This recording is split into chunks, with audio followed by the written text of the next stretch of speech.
Manipuri Wari Pambi Channel na tabiriba pumnamakpu amo hana taramna okjari ngasisu mayamgi ngaihak pothananabagidamak anauba Manipuri wari masa amakhaktang puduna laksari wari masa sige maming pistol ama pundalay ama wari masa sige aibana ilangbam dinamani mayamgi damak puduna laksari ba anauba Manipuri wari masa pistol ama pundalay ama taminarasi matam numidang wairam pung taruk harakalap mafam ay giyum miyoy ay ibemhanbi ima kang loiba numitni nungthil supagi jai jai Sri Jagannatha haregi hairuk loirakpaga loinana khesri asaba loknabagi laikai gi mando pangnakhiba ngaihak oinaraba matamni yumda sikpa matangni thilakpa office ki car ado thadokraga briefcase ado yalaga tathak langtak naraba khonjel na kauge khanbani adubu laknarage khanghange ngakhange haibagi wakhal ama lakpadagi khongup makhol khara farap thangla i numit tara marini dang thadokpada ahan bibu uningbana yengingbana loinana langtak naraba ikhaugi tathakpa sapona aina salamdaida sekna khagatuna ningthina tharamba sumang matongi kundalaygi pali masa aduda hudi thige tuge tawi khangning ningsinglakuna yengningna yenglui phajana haurame salame pareng marakta kharadi hangna ui ayuk nganta yengba sembagi wakhalna mangoi nai siri tapna kakhali tapna kang duna satli drawing room da minin hairap ai ngasinba haijinba yaudaba thongnauda khajik urubada ai swai lawi kokchaubi phung thongjau yauba ngamdre laisinduna septhaduna paksinduna munna yengba takhi nupana hado aina masak khangi aigi luhongbagi matang amada saurakna waroi pot puramdaigi adoaida kanano marup amana hairap pankibagum tauki lalitesor makata nakhide mabudi aina masak munna khangbani samna amuk khantharuba tarabada mangkiba sahi fana yame masak thoina honglamde fijonda matamgi mangal kham thengna uba natana sofada makhoi ani naksinana phaminaduna lairami ahanbigi mamai tangkhai ama chai tharakpa masamtana khanjili mapung oina uba phangde maru lukthaduna phana kuina laikhi koiraunaraba mamit animakta mapi atatpa laitana sintharamba yabagi phibamni mana hek mathwai nungaitaba matang kayada asigumba phibamda phamduna laiba aina kayarak thengnakrabani mata maduda aina themkhiba mana hena oinakhiba chaimakhai chaithokluraga saumanbana hek hakmankhibana kinna sudokluraga kinna pankhiba mafam nataba kayada nanbiduna paibiduna nambiduna thembada ahing tangkhai yaukhiba matang tattana yaukhrabani manasa koinakhiba aina themkhiba sairagi inde haibada khakhiba mamaida supon ko laga tumpham ka ta na purakhiba mana nongphai marakta khajik ngan thokpa thajagum suktokpa marak aduda khoirum taukhiba yaningda parai marakta yaning oinana maipuna khiba mikup anigi manungda sapta tumkhibagum asa wakat mangkhiba mahutta atopa khoithumnaraba wakat kaya lalakhiba ngaihak leiraga lalitna magi punglaba masamado tapna haigat pikhi tapna kaukhi ibemhal ahanbi humkhide mangakti khajik haigalakhi lalitna tapna hairakhi ibemhan aisalage ahanbi khumdri nantharakpa phi matek ado haigatkhi thadarakpa magi makut ado tapna okhi makut anina tapna paisinki magi mapaiganda tapna thambiki thadokide paiduna taktuna moli sanakhi aduga hairakhi nangbu yamno otlare saunuko ꯌꯥꯝꯅ ꯅꯨꯡꯉꯥꯏꯅ ꯃꯑꯣꯡ ꯇꯥꯅ ꯏꯪꯅ ꯂꯩꯔꯝꯂꯤꯕꯁꯦ ꯑꯩ ꯄꯦꯜꯂꯦ꯫ ꯑꯩꯅ ꯍꯦꯛ ꯊꯨꯡꯂꯕꯒ ꯕꯁꯇꯒꯤ ꯍꯦꯛ ꯀꯨꯝꯊꯕꯒ ꯕꯩꯒꯣ ꯊꯦꯡꯅꯩ꯫ ꯃꯉꯣꯟꯗ ꯅꯪꯒꯤ ꯃꯔꯝꯗ ꯍꯪꯕꯅꯤ, ꯃꯥꯅ ꯂꯣꯏꯅ ꯇꯝꯃꯦ꯫ ꯕꯩꯒꯣꯅꯦ? ꯍꯦꯔꯥ, ꯕꯩꯒꯣ ꯈꯪꯗ꯭ꯔꯕ꯭ꯔꯣ? ꯀꯥꯎꯔꯕ꯭ꯔꯣ? ꯐꯥꯒꯤ ꯌꯥꯝꯅ ꯇꯧꯒꯟꯕ, ꯏꯁꯩ ꯁꯛꯄꯗꯣ, ꯅꯣꯡꯃ ꯃꯈꯣꯏꯒꯤ ꯍꯣꯁꯇꯦꯜꯗ ꯆꯥꯛ ꯆꯥꯅꯕꯗ ꯏꯁꯩ꯫ ꯈꯪꯉꯤ, ꯀꯥꯎꯗꯦ, ꯑꯃꯠꯇ ꯀꯥꯎꯗꯦ, ꯑꯗꯨꯗꯤ ꯑꯩ ꯅꯠꯇꯅ꯫ ꯂꯂꯤꯠꯅ ꯅꯣꯛꯂꯞ ꯇꯧꯔꯒ ꯍꯥꯏꯈꯤꯕꯅꯤ꯫ ꯑꯍꯟꯕꯤꯁꯨ ꯀꯩꯁꯨ ꯈꯨꯝꯈꯤꯗꯦ꯫ ꯃꯄꯤ ꯇꯞꯅ ꯇꯩꯊꯣꯛꯈꯤ, ꯍꯧꯒꯠꯀꯦ ꯇꯧꯈꯤ꯫ ꯂꯂꯤꯠꯅ ꯃꯔꯦꯡꯕꯥꯟ ꯄꯥꯏꯗꯨꯅ ꯇꯞꯅ ꯈꯥꯝꯈꯤ, ꯍꯥꯏꯔꯛꯈꯤ, ꯉꯥꯏꯈꯣꯁꯦ, ꯑꯩꯁꯨ ꯆꯠꯂꯒꯦ꯫ ꯑꯊꯨꯕ ꯂꯩꯔꯕ꯭ꯔꯣ? ꯉꯜꯂꯤꯗ꯫ ꯑꯁꯨꯛ ꯀꯨꯏꯕꯕꯨ ꯆꯤꯊꯤꯀ ꯑꯃꯠꯇ ꯊꯥꯔꯛꯇꯦ, ꯄꯥꯎꯁꯨ ꯇꯥꯗꯦ꯫ ꯅꯣꯏꯒꯤ ꯌꯨꯝꯒꯤ ꯃꯇꯧ ꯌꯦꯡꯕ ꯉꯝꯗ꯭ꯔꯕꯅꯤ꯫ ꯆꯤꯊꯤ ꯊꯥꯒꯦ ꯌꯥꯗꯕꯅꯤꯅꯦ, ꯊꯥꯍꯟꯗꯕꯅꯤꯅꯦ꯫ ꯁꯣꯝꯗꯒꯤ ꯂꯥꯛꯄꯁꯨ ꯂꯥꯛꯇꯦ꯫ ꯀꯗꯥꯏꯗꯒꯤ ꯂꯥꯛꯀꯅꯤ? ꯂꯩꯐꯝꯗꯤ ꯈꯪꯗꯦ, ꯍꯪꯐꯝꯁꯨ ꯈꯪꯗꯦ꯫ ꯃꯤ ꯄꯨꯝꯅꯃꯛ ꯀꯌꯥꯗ ꯂꯥꯡꯇꯛꯅꯈ꯭ꯔꯕ꯫ ꯅꯪꯗꯤ? ꯑꯍꯟꯕꯤ ꯈꯨꯝꯈꯤꯗꯦ꯫ ꯂꯂꯤꯠꯔꯣꯝꯗ ꯍꯥꯏꯔꯞ ꯌꯦꯡꯈꯠꯈꯤ꯫ ꯉꯥꯏꯍꯥꯛ ꯂꯩꯔꯒ ꯂꯂꯤꯠꯅ ꯏꯕꯦꯝꯍꯟꯒꯤ ꯃꯅꯪꯒꯟꯗ ꯇꯞꯅ ꯅꯥꯟꯕꯤꯈꯤ, ꯇꯞꯅ꯫ ꯑꯇꯩ ꯇꯥꯈꯤꯅꯤ ꯃꯇꯥꯒꯨꯝ ꯌꯥꯝꯅ ꯅꯛꯁꯤꯟꯅ ꯅꯥꯄꯁꯤꯛꯅ ꯍꯥꯏꯈꯤ, ꯏꯕꯦꯝꯍꯟ, ꯁꯥꯎꯅꯨꯀꯣ꯫ ꯑꯩꯅ ꯍꯥꯏꯐꯝ ꯊꯣꯛꯄꯅꯤ, ꯋꯥꯔꯧꯅꯨꯀꯣ꯫ ꯂꯂꯤꯠ, ꯀꯩꯅꯣ? ꯅꯪ ꯑꯩꯉꯣꯟꯗ ꯀꯔꯤ ꯍꯥꯏꯅꯤꯡꯂꯤ? ꯂꯣꯏꯔꯕ꯭ꯔꯥ? ꯂꯣꯏꯁꯤꯜꯂꯦ, ꯍꯥꯏꯔꯔꯣꯏꯗꯧꯕꯗ ꯃꯉꯥꯏꯔꯦ꯫ ꯃꯁꯤꯗꯤ ꯑꯩꯒꯤ ꯑꯣꯏꯅ ꯑꯁꯨꯝ ꯊꯝꯃꯒꯦ꯫ ꯑꯩꯗꯤ ꯇꯁꯦꯡꯕꯅꯤ, ꯑꯩꯅ ꯅꯉꯣꯟꯗ ꯍꯥꯏꯈꯤꯕꯁꯤꯡ ꯑꯗꯣ ꯍꯥꯏꯒꯦ ꯂꯥꯛꯄ ꯅꯠꯇꯦ꯫ ꯑꯁꯨꯝꯅ ꯅꯪꯒꯤ ꯃꯇꯝ ꯃꯥꯡꯍꯟꯒꯦ ꯂꯥꯛꯄꯁꯨ ꯅꯠꯇꯦ꯫ ꯆꯨꯝꯅ ꯅꯪ ꯎꯕꯗꯨꯗ ꯆꯪꯅꯤꯡꯃꯟꯈ꯭ꯔꯗꯅ ꯆꯪꯂꯛꯄꯅꯤ꯫ ꯑꯗꯨꯒ ꯅꯕꯥꯅꯤ ꯁꯣꯏꯗꯅ ꯂꯥꯛꯎꯀꯣ꯫ ꯑꯩꯅ ꯂꯩ ꯍꯨꯛꯄ ꯌꯦꯡꯂꯔꯣ ꯂꯥꯛꯎꯀꯣ꯫ ꯑꯩꯕꯨꯗꯤ ꯅꯪꯅ ꯀꯧꯅꯤꯡꯕ ꯑꯃ ꯀꯧ, ꯑꯗꯨꯒ ꯃꯥꯕꯨꯗꯤ ꯃꯥꯅ ꯅꯉꯣꯟꯗꯒꯤ ꯌꯥꯝꯅ ꯍꯜꯂꯤ꯫ ꯌꯥꯔꯕꯗꯤ? ꯑꯩ ꯈꯪꯉꯤ ꯏꯕꯦꯝꯍꯜ,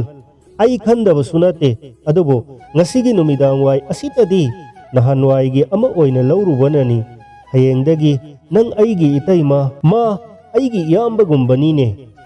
ꯑꯍꯟꯕꯤ ꯍꯥꯟꯅꯒꯨꯝꯅ ꯃꯔꯨ ꯂꯨꯛꯊꯛꯈꯤ, ꯃꯄꯤ ꯈꯖꯤꯛ ꯇꯩꯊꯣꯛꯈꯤ, ꯃꯁꯝ ꯑꯃꯨꯛꯀ ꯍꯥꯏꯒꯠꯄꯤꯈꯤ꯫ ꯅꯥꯄꯁꯤꯛꯅ ꯂꯂꯤꯠꯅ ꯀꯔꯤꯅꯣ ꯑꯃ ꯍꯥꯏꯈꯤ꯫ ꯇꯥꯒꯦ ꯂꯥꯛꯅꯕꯅꯤ, ꯇꯥꯍꯧꯗꯦ꯫ ꯃꯈꯣꯏ ꯑꯅꯤ ꯂꯦꯞꯈꯠꯃꯤꯟꯅꯔꯛꯏ꯫ ꯑꯃꯨꯛꯀꯁꯨ ꯃꯥꯅ ꯅꯥꯄꯁꯤꯛꯅ ꯍꯥꯏꯈꯤ꯫ ꯃꯈꯨꯠ ꯑꯅꯤ ꯆꯦꯠꯅ ꯄꯥꯏꯅꯔꯤ꯫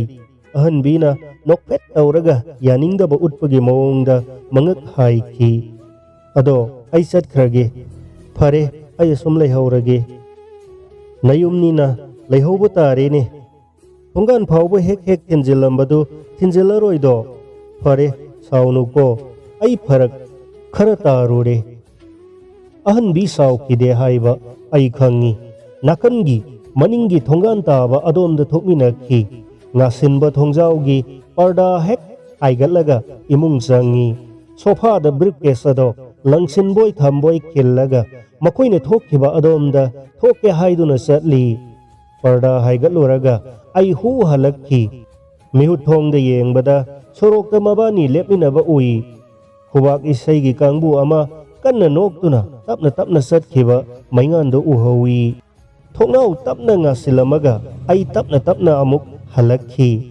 ꯂꯤꯒꯤ ꯆꯧꯀꯤ ꯑꯗꯨꯗ ꯉꯦꯛ ꯐꯝꯃꯤ꯫ ꯃꯥꯌꯣꯛꯅꯅ ꯊꯥꯔꯤꯕ ꯁꯣꯐꯥ ꯑꯗꯨꯗ ꯁꯪꯇ꯭ꯔꯤꯛ ꯌꯦꯡꯂꯨꯏ꯫ ꯉꯁꯥꯏꯒꯤ ꯀꯥꯊꯣꯛꯄ ꯊꯣꯡꯅꯥꯎ ꯑꯗꯨꯗ ꯑꯃꯨꯛ ꯏꯅꯤꯡ ꯅꯤꯡꯂꯨꯗꯅ ꯌꯦꯡꯊꯣꯛꯂꯨꯏ꯫ ꯐꯅ ꯂꯥꯎꯅ ꯀꯥꯕ ꯊꯣꯡꯅꯥꯎꯅꯤ꯫ ꯑꯩꯅ ꯈꯖꯤꯛ ꯍꯥꯏꯒꯠꯂꯨꯕꯗ ꯄꯔꯗꯥ ꯆꯤꯗꯥꯏꯔꯣꯝꯒꯤꯗꯨꯗ ꯀꯨꯠꯐꯝ ꯊꯣꯏꯅ ꯀꯥꯏꯕ ꯂꯩꯇꯅ ꯀꯨꯞꯈꯠꯇꯨꯅ ꯂꯩꯔꯤ꯫ ꯄꯣꯠ ꯊꯦꯟꯗꯨꯅ ꯊꯝꯕ ꯑꯝꯕꯥꯔꯤ ꯃꯆꯥ ꯑꯗꯨꯒꯤ ꯃꯊꯛꯇ ꯊꯦꯠꯂꯤꯕ ꯑꯩꯒꯤ ꯂꯨꯍꯣꯡꯕꯒꯤ ꯐꯣꯇꯣ ꯑꯗꯣ ꯈꯪꯎ ꯎꯔꯛꯏ꯫ ꯐꯨꯛ ꯍꯧꯒꯠꯂꯤ, ꯆꯨꯔꯨꯞ ꯑꯃ ꯆꯝꯒꯦ ꯂꯧꯊꯣꯛꯏ꯫ ꯃꯩꯈꯦꯠ ꯃꯔꯨ ꯃꯥꯅ ꯊꯣꯡꯖꯥꯎꯔꯣꯝꯗ ꯌꯦꯡꯂꯨꯏ꯫ ꯍꯥꯏꯗꯣꯛꯈꯤꯕ ꯐꯥꯎꯖꯤꯜꯂꯛꯄ ꯅꯨꯡꯁꯤꯠꯇ ꯄꯔꯗꯥ ꯃꯄꯨꯝ ꯑꯣꯏꯅ ꯆꯍ꯭ꯋꯥꯏ ꯈꯖꯤꯛ ꯈꯖꯤꯛ ꯍꯥꯏꯔꯤ꯫ ꯅꯥꯀꯣꯡ ꯊꯥꯡꯒꯠꯇꯨꯅ ꯇꯥꯔꯨꯏ꯫ ꯃꯥꯒꯤ ꯈꯣꯡꯊꯥꯡ ꯃꯥꯟꯗꯦ꯫ ꯐꯛꯂꯥꯡ ꯒꯥꯔꯤꯒꯤ ꯃꯈꯣꯜ ꯍꯦꯟꯅ ꯍꯦꯟꯅ ꯍꯧꯒꯠꯂꯛꯈꯤ꯫ ꯇꯦꯛ ꯇꯦꯛ ꯈꯦꯞ ꯁ꯭ꯔꯨ꯫ ꯑꯦꯁꯇ꯭ꯔꯦ ꯀꯣꯌꯦꯡ ꯌꯦꯡꯉꯤ꯫ ꯁꯣꯐꯥꯒꯤ ꯃꯌꯥꯏꯒꯤ ꯃꯦꯁ ꯃꯆꯥ ꯑꯗꯨꯗ ꯒꯝꯂꯥ ꯃꯅꯥꯛꯇ ꯂꯩꯕ ꯎꯏ꯫ ꯊꯥꯗꯒꯦ ꯆꯪꯁꯤꯜꯂꯤ, ꯊꯥꯗꯔꯝꯗ꯭ꯔꯦ꯫ ꯀꯨꯠꯁꯤꯟꯗꯨꯅ ꯂꯩꯔꯤꯕ ꯑꯅꯤꯒꯤ ꯁꯣꯐꯥ ꯑꯗꯨꯗ ꯁꯪꯇ꯭ꯔꯤꯛ ꯌꯦꯡꯉꯝꯂꯒ ꯇꯞꯅ ꯂꯦꯡꯉꯝ ꯁꯥꯉꯝꯗꯅ ꯍꯜꯂꯛꯈꯤ꯫ ꯀꯗꯥꯏꯗ? ꯃꯐꯝ ꯈꯪꯗꯦ꯫ siling pen khangtha tharui ngaihaki manungda aroibida khara amuk lei thei turoi ngamloi paina tariba briefcase ta kuina yengduna leikibagum tawi haima jiji ni ne ahanbi tathak ki sensilakuna setna ko lei phi matek aduna thok kupsinduna aibu mapambom na ngaksamda ko laga singthai masin longkhalai khuning kangkhalai makut yena mai taithok piramaga kadai kari lairakpa siro kayam kuire phone torko yadro karida lai aisune phone lalit sofa thoknaugi parda minam lambelgi aronba phumjinanaba phone ai sap adum leptuna lei mai mi tararoidro irujage hairiro ising saluro kadai sigi sodi jiji sela ene hajadabrane ihe bobodi tumkhraini imagi bobo hai jiji la e nungtigi ngairibado thokhige tawi masa laurunaba ahanbi ngaikho aigi lumlaba khonpham tabada ma sap lepi thongdagi tathak halai aigi mangda lep lei aibu ubada lakak tauki sangsalakpa ngamde aingonda munna yengduna leiki jingnaba amadi ngakpagi mi yengni aina sangtrik yengluraga makoktagi asum yengtharai surup matek aduda anauba amamuk sami maiku sangna kami kamduna phana kuina leiki jiji ai lakpa kuire sendyagi duda si yorakle aduga kadaida mana hangba loidringaida aina thongnau adomda leiduna munna yengloi mangonda amuk leisinduna yengloi masu thongnau adomda chap yungna pairap yengduna leirammi masamdo tapna haigaluraga hanglakhi ngamkhai leitana ngakpagi nungsa thibagi sur iroina khiba wahangni jiji kaidaure ha lalit hindoklurabara chatkre ma bhap tarakpa mong mali aigi inakta khajik noklaga changsilai tapna haire ma masem luhong khigadore la o hairami ibani mak kang yengba asum sathorakpada aiga thengnabani aina sangu kisi haiduna sangakpani mabu khangbro khangi munna khangi nangbusu khangi ure tare aisu khangi uramani tasu taramani aduga jiji kaurakrabasu yare launamge laknaba kanararoi jiji amukta tapthabikho aibu lana lawudi sumne madi nangi lalit aigi nate masu lande aigi irani aina nangbu thazarubagi irani jiji lande aisu lande lalit na akhoi thazaba lalit tumilayu jiji amukta tapthabikho aibu nataba tawhanganu ibemhan nang haujik nangna thokpa tawbu yaragani imaina mai khudringaida aibu sa yaunadi singthaganu napi hongo ma tumina laiki aingonda tingak yengduna lai mapina mamai sot howi ai amaromda lai thoi aina surup chamingaida tapna hairakhi ngambagi di nahakna nupani nangna yabagi laibani nahakna laithokhrabada aigidi loide yum asida aigi ifam laite nakut chalabini aisu kaiso haifam laite adubu jiji aibu lana lawiganu aina nataba amata hek tawkhraba isa lairidana nahaksu lairi seba tawbu ngamdana mangjakhige ailande jiji aibu lana lawbado aina ukhriba haujikta takhribadudi aina lalabaro phaminabani wari sarambani nahaki namanaba kayagasu pangsa masai aigi kaya amasu lakpaduni jijina hena khanglibaduni nahak laitaba nahak yaudanasu tamo ibo chaukhoi ga pangchat chatminaribadudi madugi wa tongali phaminababu aduk naksinabro makhutna karigi kapna karigi kanade aigi irani aina khangaudabanani nangsu aingonda lanmali ahanbi nang hana haibadi yadro aina singnabani nangonda nakhutta pumnamak lerambani ꯀꯔꯤꯒꯤ ꯐꯣꯡꯗꯣꯛꯇꯦ ꯀꯔꯤꯒꯤ ꯑꯗꯨꯛ ꯆꯥꯎꯅ ꯃꯤꯅꯝꯃꯤ ꯑꯩꯉꯣꯟꯗ ꯀꯔꯤꯒꯤ ꯃꯤꯅꯝꯃꯤ ꯃꯉꯣꯟꯗꯁꯨ ꯂꯧꯅꯝꯃꯤ ꯅꯆꯤꯟ ꯄꯥꯟꯗ꯭ꯔꯣ ꯍꯥꯏꯕꯗꯨ ꯍꯥꯏꯅꯤꯡꯗ꯭ꯔꯕꯁꯨ ꯀꯅꯥꯗꯅꯣ ꯏꯕ ꯌꯥꯗ꯭ꯔꯣ ꯀꯔꯤꯒꯤ ꯑꯗꯨꯛ ꯄꯪꯅ ꯃꯗꯨꯃ ꯑꯩ ꯈꯨꯝꯐꯝ ꯈꯪꯗ꯭ꯔꯦ ꯈꯨꯝꯅꯕꯁꯨ ꯂꯩꯇꯦ ꯑꯩꯅ ꯌꯥꯗꯨꯅ ꯍꯣꯡꯉꯛꯄꯅꯤ ꯅꯍꯥꯛꯅꯁꯨ ꯄꯥꯝꯃꯤ ꯍꯥꯏꯗꯅ ꯃꯗꯨꯅꯤ ꯑꯩꯅ ꯈꯪꯅꯤꯡꯂꯤꯕ ꯀꯔꯤꯒꯤ ꯌꯥꯔꯤꯕ ꯑꯩꯒꯤ ꯑꯄꯥꯝ ꯄꯥꯝꯗꯒꯤ ꯋꯥꯐꯝꯗ ꯂꯥꯛꯇꯧꯔꯤꯕꯅꯤ ꯀꯔꯤꯒꯤ ꯍꯥ ꯈꯨꯝꯃꯣꯕ ꯑꯩ ꯈꯨꯝꯐꯝ ꯈꯪꯗꯦ ꯖꯤꯖꯤ ꯑꯩ ꯚꯥꯞ ꯇꯥꯗ꯭ꯔꯦ ꯅꯍꯥꯛꯅ ꯑꯩꯕꯨ ꯄꯥꯝꯃꯤ ꯌꯥꯏ ꯍꯥꯏꯕ ꯇꯥꯔꯦ ꯑꯩꯁꯨ ꯌꯥꯅꯤꯡꯉꯦ ꯍꯥꯏꯅ ꯁꯤꯡꯅꯕꯒꯤꯕꯨ ꯑꯁꯤꯗ ꯂꯣꯏꯗ꯭ꯔꯤꯕ꯭ꯔꯣ ꯍꯧꯖꯤꯛꯄꯨ ꯏꯟꯇꯔꯚ꯭ꯌꯨ ꯂꯧꯔꯛꯏꯁꯤꯕꯨ ꯑꯩꯕꯨ ꯀꯔꯤ ꯍꯥꯏꯌꯣ ꯍꯥꯏꯕꯅꯣ ꯃꯄꯤ ꯇꯔꯪ ꯇꯔꯪ ꯁꯤꯟꯊꯛꯈꯤ ꯂꯩꯊꯣꯛꯇꯨꯅ ꯂꯦꯞꯄꯒ ꯃꯃꯥꯏ ꯈꯨꯝꯃꯒ ꯇꯨꯃꯤꯟ ꯂꯩꯈꯤ ꯑꯩꯁꯨ ꯉꯥꯏꯍꯥꯛ ꯋꯥ ꯉꯥꯡꯗꯦ ꯊꯅꯨꯡꯗꯒꯤ ꯍꯧꯔꯛꯄ ꯋꯥꯍꯪ ꯑꯃꯅ ꯃꯍꯥꯛꯀꯤ ꯑꯆꯤꯛꯄꯗꯣ ꯊꯨꯒꯥꯏꯔꯨꯏ ꯅꯪ ꯂꯂꯤꯠꯄꯨ ꯅꯨꯡꯁꯤꯕ ꯅꯠꯇ꯭ꯔꯥ ꯈꯨꯝꯗꯦ ꯍꯥ ꯈꯨꯝꯗꯦ ꯃꯃꯥꯏ ꯇꯞꯅ ꯍꯥꯏꯒꯠꯂꯛꯈꯤ ꯏꯕꯦꯝꯍꯜ ꯅꯠꯇ꯭ꯔꯣ ꯅꯨꯡꯁꯤꯕ꯭ꯔꯥ ꯍꯥꯏꯕ ꯅꯨꯡꯁꯤꯈꯤ ꯍꯧꯖꯤꯛꯁꯨ ꯅꯨꯡꯁꯤꯔꯤ ꯅꯠꯇ꯭ꯔꯥ ꯅꯪꯁꯨ ꯈꯪꯉꯤ ꯃꯥꯁꯨ ꯈꯪꯉꯤ ꯐꯝꯃꯨ ꯋꯥ ꯍꯥꯏꯒꯦ ꯐꯝꯈꯣꯅꯦ ꯃꯥ ꯐꯝꯊꯩ ꯃꯅꯥꯛꯇ ꯆꯪꯁꯤꯜꯂꯒ ꯆꯧꯀ꯭ꯔꯤ ꯆꯤꯡꯁꯤꯜꯂꯒ ꯃꯥꯌꯣꯛꯅꯅ ꯐꯝꯃꯤ ꯑꯩꯁꯨ ꯇꯞꯅ ꯍꯪꯂꯨꯏ ꯑꯩꯕꯨꯗꯤ ꯅꯨꯡꯁꯤꯕ꯭ꯔꯥ ꯅꯨꯡꯁꯤ ꯈꯥꯝꯕ ꯉꯝꯍꯧꯗꯦ ꯑꯣꯏꯒꯤ ꯈꯨꯅꯝꯅꯅꯤ ꯖꯦꯠꯀꯤ ꯃꯈꯖꯥꯏꯗ ꯃꯇꯤꯡ ꯃꯔꯤ ꯂꯩ ꯃꯔꯨ ꯂꯨꯛꯊꯗꯨꯅ ꯃꯃꯤꯠ ꯃꯅꯥ ꯆꯦꯖꯦꯠ ꯑꯣꯏꯁꯤꯟꯗꯨꯅ ꯈꯥꯡꯈꯤ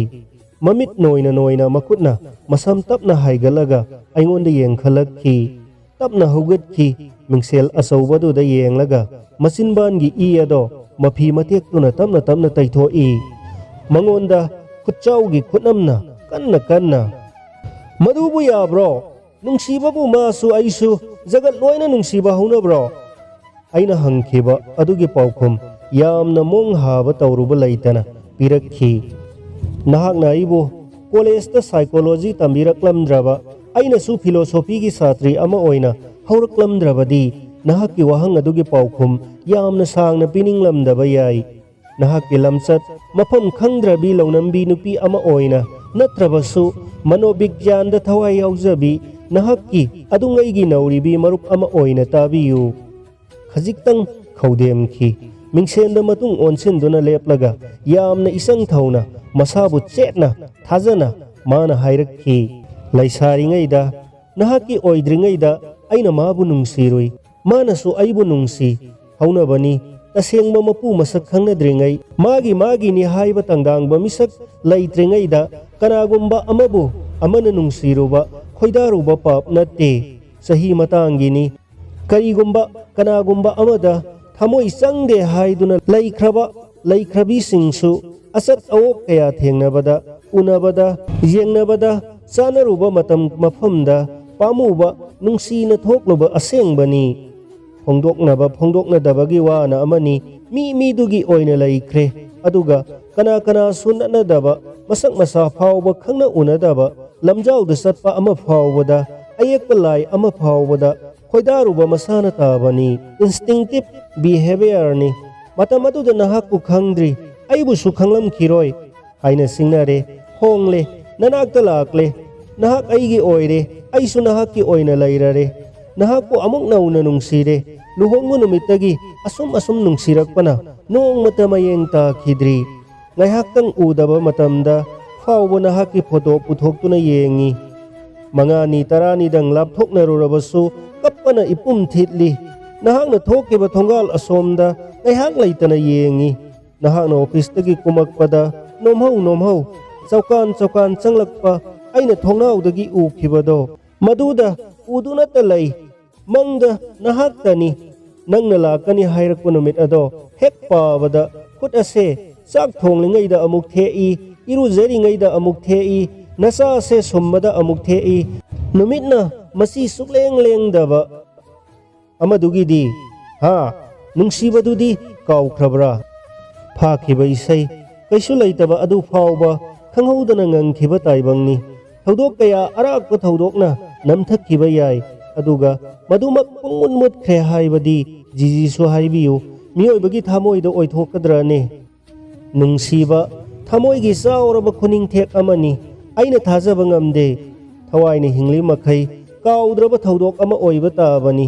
ꯃꯍꯧꯁꯥꯅꯤ ꯃꯤꯑꯣꯏꯕꯒꯤ ꯄꯨꯛꯅꯤꯡꯅꯤ ꯃꯤꯑꯣꯏꯕꯒꯤ ꯊꯋꯥꯏꯅꯤ ꯑꯌꯥꯝꯕ ꯃꯇꯝꯗ ꯅꯤꯡꯁꯤꯡꯂꯨꯗ꯭ꯔꯕꯁꯨ ꯀꯔꯤꯒꯨꯝꯕ ꯃꯤꯀꯨꯞ ꯑꯃꯗ ꯃꯉꯥꯜ ꯐꯥꯎꯔꯛꯄ ꯃꯗꯨꯗ ꯃꯇꯝ ꯉꯥꯏꯍꯥꯛ ꯃꯥꯡꯂꯨꯕ ꯑꯩꯗꯤ ꯍꯧꯅꯕꯤꯅꯤ ꯍꯥꯏꯅ ꯈꯜꯂꯤ ꯖꯤꯖꯤꯕꯨ ꯑꯩꯅ ꯍꯥꯟꯅꯗꯒꯤ ꯈꯪꯉꯤ ꯅꯃꯤꯡꯁꯨ ꯍꯥꯟꯅ ꯇꯥꯔꯦ ꯎꯔꯨꯕꯗꯒꯤ ꯑꯃꯨꯛꯁꯨ ꯈꯪꯂꯦ ꯍꯥꯏꯅ ꯁꯤꯡꯅ ꯇꯧꯔꯕ ꯃꯇꯨꯡꯗꯗꯤ ꯈꯪꯅꯤꯡꯕ ꯀꯌꯥ ꯑꯃꯒ ꯂꯣꯏꯅꯅ ꯈꯪꯅꯕꯁꯨ ꯂꯥꯛꯅꯈꯤ ꯈꯪꯕ ꯌꯥꯕ ꯃꯈꯩ ꯈꯪꯈꯤ ꯂꯥꯏ ꯌꯦꯡꯗꯨꯅ ꯑꯩꯕꯨꯗꯤ ꯃꯤꯔꯥꯏꯕꯒꯤ ꯃꯤꯔꯥꯏꯕ ꯁꯤꯡꯊꯥꯕꯤꯔꯨꯔꯅꯨ ꯅꯆꯥꯁꯦ ꯌꯦꯡꯗꯨꯅ ꯍꯥꯏꯕꯤꯌꯨ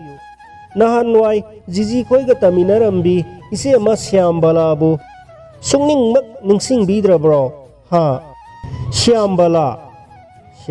ꯍꯥꯏꯕꯤ ꯑꯃ ꯄꯥꯜꯂꯝꯃꯤ ꯃꯥꯒꯤ ꯃꯤꯠꯌꯦꯡ ꯃꯥꯒꯤ ꯍꯥꯏꯅꯣꯛ ꯃꯥꯒꯤ ꯃꯤꯠꯆꯤ ꯅꯣꯡꯃ ꯑꯩꯅ ꯋꯥꯐꯝ ꯑꯃ ꯍꯧꯗꯣꯛꯄ ꯃꯥꯅ ꯍꯔꯥꯎ ꯍꯔꯥꯎ ꯇꯧꯔꯛꯄ ꯅꯣꯡꯃ ꯐꯥꯗꯣꯛꯁꯨ ꯀꯨꯝꯃꯤꯟꯅꯔꯛꯄ ꯏꯍꯧ ꯀꯌꯥꯒꯤ ꯋꯥꯔꯤ ꯏꯃꯥꯟꯅꯕ ꯀꯌꯥꯗ ꯄꯥꯎꯗꯝ ꯅꯤꯡꯁꯤꯡꯗꯦ ꯍꯥꯏꯕꯗꯤ ꯌꯥꯔꯣꯏ ꯍꯥꯏꯕ ꯉꯝꯃꯣꯏ ꯑꯗꯨꯕꯨ ꯑꯗꯨ ꯑꯣꯏꯔꯁꯨ ꯑꯗꯣ ꯍꯧꯖꯤꯛ ꯃꯥꯕꯨ ꯅꯨꯡꯁꯤꯔꯤ ꯑꯩꯕꯨꯁꯨ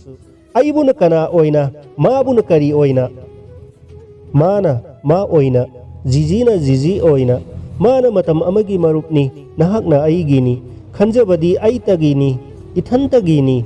ꯖꯤꯖꯤꯅ ꯑꯣꯏꯕ ꯉꯝꯕ ꯉꯝꯗꯕ ꯑꯩꯒꯤ ꯗꯥꯏ ꯅꯠꯇꯦ ꯑꯩꯒꯤꯗꯤ ꯑꯩꯒꯤꯇ ꯑꯣꯏꯅ ꯑꯩꯒꯤ ꯏꯆꯥꯁꯤꯒꯤ ꯖꯤꯖꯤ ꯑꯣꯏꯅ ꯅꯨꯡꯁꯤꯔꯤ ꯂꯂꯤꯠ ꯍꯧꯖꯤꯛ ꯃꯔꯨꯞꯅꯤ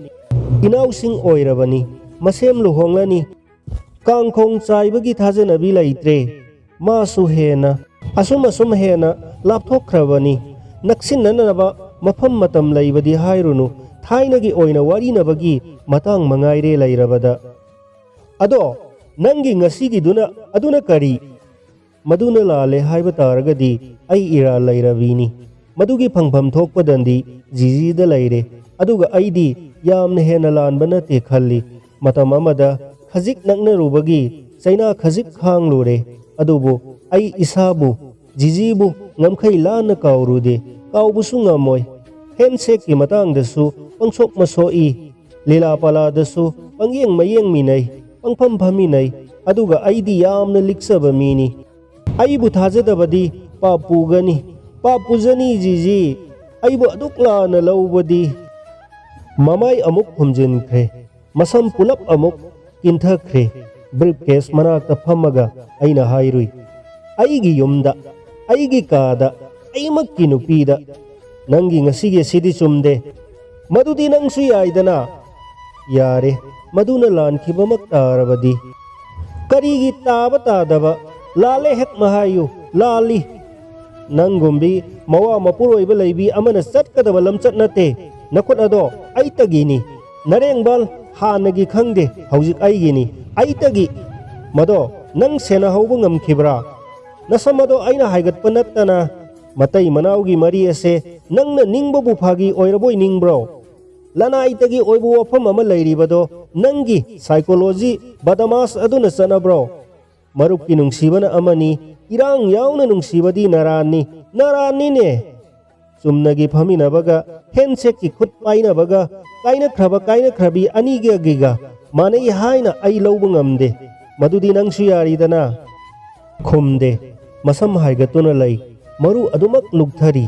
ꯑꯩꯒꯤ ꯍꯥꯟꯅꯒꯤ ꯈꯣꯟꯖꯦꯜ ꯑꯗꯨꯃꯛ ꯇꯥꯅꯕ ꯑꯩꯅ ꯂꯥꯛꯅꯩ ꯍꯥꯏꯈꯤ ꯃꯗꯣ ꯑꯩ ꯈꯥꯡꯕ ꯉꯝꯗꯦ ꯆꯥꯎꯈ꯭ꯔꯕ ꯅꯔꯥꯟꯅꯤ ꯅꯪ ꯍꯧꯖꯤꯛ ꯀꯔꯝ ꯇꯧꯒꯦꯕ ꯑꯩ ꯀꯩꯗꯧꯑꯣꯕ ꯂꯥꯜꯂꯨꯔꯦ ꯍꯦꯛ ꯌꯥꯕ꯭ꯔꯣ ꯑꯇꯩ ꯍꯦꯟꯖꯤꯜꯂꯝꯃꯣ ꯃꯗꯨꯗꯤ ꯍꯥꯏꯒꯅꯨ ꯍꯥꯠꯂꯨ ꯂꯥꯜꯂꯨꯔꯕ ꯈꯨꯠ ꯑꯁꯦ ꯀꯛꯊꯠꯂꯨ ꯁꯝ ꯑꯁꯦ ꯃꯩ ꯊꯥꯎ ꯉꯛ ꯑꯁꯦ ꯀꯛꯎ ꯅꯍꯥꯛꯅ ꯄꯤꯕ ꯗꯟꯗꯤ ꯑꯩ ꯌꯥꯒꯅꯤ ꯂꯥꯜꯂꯨꯔꯦ ꯑꯗꯨꯒ ꯏꯆꯥ ꯑꯁꯦ ꯄꯟꯗꯨꯅ ꯅꯍꯥꯛ ꯄꯟꯗꯨꯅ ꯋꯥꯁꯛꯀꯦ ꯄꯨꯛꯆꯦꯜ ꯈꯖꯤꯛꯇꯪ ꯍꯦꯛ ꯃꯥꯡꯈ꯭ꯔꯕ ꯑꯩꯅ ꯅꯔꯥꯟꯒꯤ ꯑꯩꯕꯨ ꯀꯩꯗꯧ ꯍꯥꯏꯕ ꯖꯤꯖꯤꯅ ꯑꯄꯥꯝꯕ ꯑꯃ ꯅꯆꯥꯁꯦ ꯅꯨꯡꯁꯤꯀꯣ ꯅꯨꯡꯁꯤ ꯅꯄꯨꯔꯣꯏꯕ ꯑꯩꯕꯨꯗꯤ ꯅꯨꯡꯁꯤ ꯀꯩꯗꯧꯕ ꯉꯝꯒꯅꯤ ꯂꯣꯏꯅꯃꯛ ꯅꯍꯥꯛꯀꯤꯅꯤ ꯅꯍꯥꯛꯀꯤ ꯀꯨꯁꯤ ꯁꯤꯕ ꯇꯥꯔꯕꯗꯤ ꯁꯤꯕ ꯑꯔꯨꯕ ꯅꯠꯇꯦ ꯅꯍꯥꯛꯅ ꯊꯥꯖꯗꯅ ꯂꯩꯗꯧ ꯁꯔꯨꯛ ꯑꯩꯕꯨ ꯍꯥꯠꯂꯣ ꯁꯤꯖꯈ꯭ꯔꯒꯦ ꯅꯈꯨꯠꯃꯛꯅ ꯍꯥꯠꯂꯨ ꯁꯣꯏꯗ꯭ꯔꯦ ꯁꯦꯝ ꯁꯥꯔꯣ ready Ilibana philau tho'u briefcase tapna hangdoi mangonda munna yengi mapi yetlom mairomda thadai aingonda sangtrik yengla I aina khutna mana humang teithoklaga na mana briefcase ta humjili pistola do loiroi singthokla I mangonda yengna maru mafam saba sadaba semni khutni I ani sangduna paikhatuna mangonda thangatuna mapatami maraibak mapa sap chana tammi hairui nakhut chumna thadau ngaikho kirabra hainingba haikho yari matam leidi atapka leitana sintharakpa pirangtana mapurit ado chotle naksigi humang marak aduda sauthokna nokphet tawrakhi yamna singlemba momoni amukta thengna khidri siang khaibagum niklaba pistol masinda yenglaga mapurit ado makhut anina matharomda segak segai rakhiba khangau khide ai khangpek khangki makhong sengam sana leple matha do longi makhut anina purit haido I tanikpa khonjelda thoina hairakhi laibak tanate laibakki maral nate warakpa ngamhaudraba thamoi sigi maralni nangi thamoi ni nangna laukigadaba nakhut chumdaba tawganu ataidi tumin laikhibadagi leng laktre aigi khutnikpa henjilakhi aina tengkhanda khudombi lonsili munna yenglamlaga mamit chejet oisinkhre hai khidre hum khidre makok mapa sap chana leiriba humai adugi nungsitta soithorakpa masammana khara yetlom mairomda phra hairiba donatana masa pumnamak nungi murti oikhre mikup amagi manungda natraga matungda oirakadaba akiba yaklaba phol langtaknana khawgang tinjot ka loinana ngaikre mapa sumna khut ani mit ani ngaihakang jagat ado puming dang ani rakap ki pistola do manaki sofa aduda khut langsin khraga khut ani sat tingthoklaga ai ngai duna laiki mamit khangpang pang thorakhi aina nokphet tawraga khutna hatpaga loinana ngakna sukawi lepna maru ngameba makhai lukthaduna mamai khummaga hikna kapkhre lao aiware panakuina mamai haigalakte ahanbi kapna mamai haigalakhi aingonda sangtrik yengla I masinado sumna thamba ngamjakhi de ai khara sangsila I lao tasinadana lei amaga kansili se ware khudang chokthare hairaga laoi ahanbi nungsibi se sunglak laoi suchang changlak oi haidi hai khongthang ani thangjila I aina mase haiduna khara sangsilubada ma khangchen silakhi kanadabada yetlom mairomda yanthariba phi matek adu tanate segai khraba mamal yaudaba mapurit adusu singthat lauthatuna langsek khraga aina ngamjaba makhai setna konki hanglaba manangal aduda khutchau thaduna noirui khutpham mari na laitenglaba makhazai aduda mai pumna makna phana kuina takhi hik ki khonjel hanadagi yamne hena toirakhi kapchet pi kapsuka piene kaptadi pochaba hungsaba satkrani hatrabanina halo kaidore puran ba nangna suaibu hatkani nangbu hatabra yengu hatke haina masam haigatli mayeng zum animakta penanaba nairami lalit hairap ningsinglakhi nokpa amadi nokhanba sangkhide ahanbi tasengna makhanagi ahanbini seliba mapi aina khazik chinglui ma saurakhi khupap ama laibakta sakhi hairakhi se namthibana nasado loire irujabige lao mi hatpo lao phare aibu irujabiraro bathroom da safabi nupi masa ibem hal kaino dongdang tawkhribadubo ngai ko hangdokke moi jijina masa nupa angawbudugi nongmai leire ena ado mapana masagi mahutta kap sanariba aima nupa masala bro lae bobodi tum khabra ꯇꯨꯝꯈ꯭ꯔꯦ ꯏꯁꯨ ꯏꯕꯦꯟ ꯁꯣꯏꯗꯦꯞ ꯆꯠꯂꯨꯈꯤꯒꯦ ꯊꯣꯡ ꯂꯣꯟꯁꯤꯜꯂꯣ ꯇꯨꯝꯈꯤꯕꯗ ꯉꯥꯏꯔꯤꯕ ꯑꯣꯏꯗꯤ ꯍꯧꯗꯣꯛꯄꯤꯔꯔꯣꯏꯗꯣ ꯃꯥ ꯍꯦꯛ ꯍꯧꯔꯛꯄꯗ ꯑꯩ ꯂꯥꯛꯀꯦ ꯂꯦꯡꯕꯥꯟꯁꯤꯁꯨ ꯇꯠꯂꯕꯅꯤ ꯀꯗꯥꯏ ꯏꯕꯨꯡꯉꯣꯗꯤ ꯏꯔꯨꯖꯕ ꯆꯪꯈ꯭ꯔꯦ ꯍꯥꯏ ꯏꯁꯤꯡ ꯂꯨꯝꯍꯩꯗꯦ ꯅꯪꯅ ꯑꯗꯨꯝ ꯈꯔ ꯂꯨꯕꯤꯌꯨ ꯌꯣꯡ ꯑꯉꯥꯎꯕꯗꯣ ꯊꯥ ꯃꯈꯥꯏ ꯑꯃ ꯂꯨꯔꯛꯑꯝꯃꯔꯣꯏ ꯍꯥꯏ ꯊꯣꯡ ꯂꯣꯟꯁꯤꯜꯂꯣꯔꯥ ꯂꯥꯎ ꯅꯄꯥꯗꯣ ꯂꯥꯛꯄꯒ ꯃꯆꯨ ꯂꯧꯔꯣ ꯂꯥꯎ ꯍꯥꯏꯌꯨꯀꯣ ꯍꯩꯃꯥ ꯅꯨꯄꯤ ꯃꯆꯥ ꯅꯪꯒꯤ ꯀꯨꯟꯗꯥꯂꯩ ꯑꯃꯗꯤ ꯅꯦꯠꯊꯜꯂꯨꯔꯦ ꯍꯩ